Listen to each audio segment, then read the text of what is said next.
Kerronpas esimerkin rentouttavasta kesälomasta. Meillä opettajilla ollaan sitä kateellisia, mutta kuukausi takaperin pääsin vihdoin lomalle. Oiko päätä suunnistimme mökillemme omalle.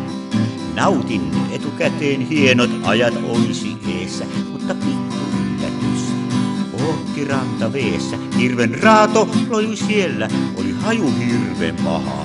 Enkä sitä kiellä, ympär kääntyi ylämaha. Soitto poliisille, kyllä homma hoituisi. Eikä siitä harvia enää koituisi.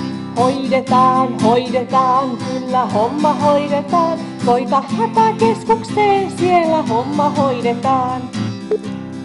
Siltä istumalta soitin hätäkeskukseen ja mä kuulin heti, mitä sitten seuraavaksi teen. Soita poliisille, virka-apu löytyy sieltä. Pikaa kärrätään, raato pois sun tieltä. Nautin siis poliisille, oma kuuluu kai siis heille. Eppä sanoi, tutkitaanpo, kaatuuko se meille? Ympäristövirastokin antaa arvion. Haiseeko se raato ja haitaksiko on? Hoidetaan, hoidetaan, kyllä homma hoidetaan. Soitan siihen virastoon, siellä homma hoidetaan. Tässä virastossa seuraavasti luvattiin. Jutun tutkimme nyt sitten, käymme toimenpiteisiin.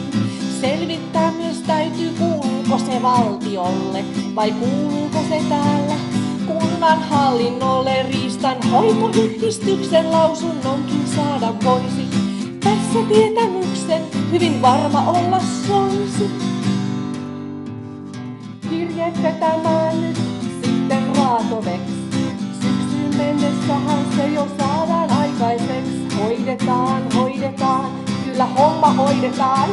Kysyn Hesan päästäkin, miten vastuut jaetaan. Loma alkoi lähestyä vihdoin loppua, mutta viranomaispuoli pitää nyt ei hoppua.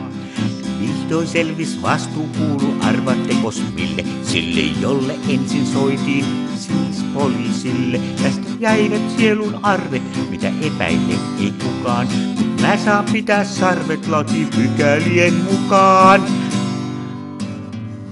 Lomakorvauksesta sehän kävisikin mut. Naarapäähän sarvia ei oo kasvanut. Hoidetaan, hoidetaan, niin kyllä hommat hoidetaan. Jos ei ihan heti, niin sitten joskus aikanaan. Hoidetaan, hoidetaan, kyllä hommat hoidetaan. Jos ei ihan heti, niin sitten joskus. Ei juurikin saada yhteyttä. Joskus aikanaan. Fuss ei.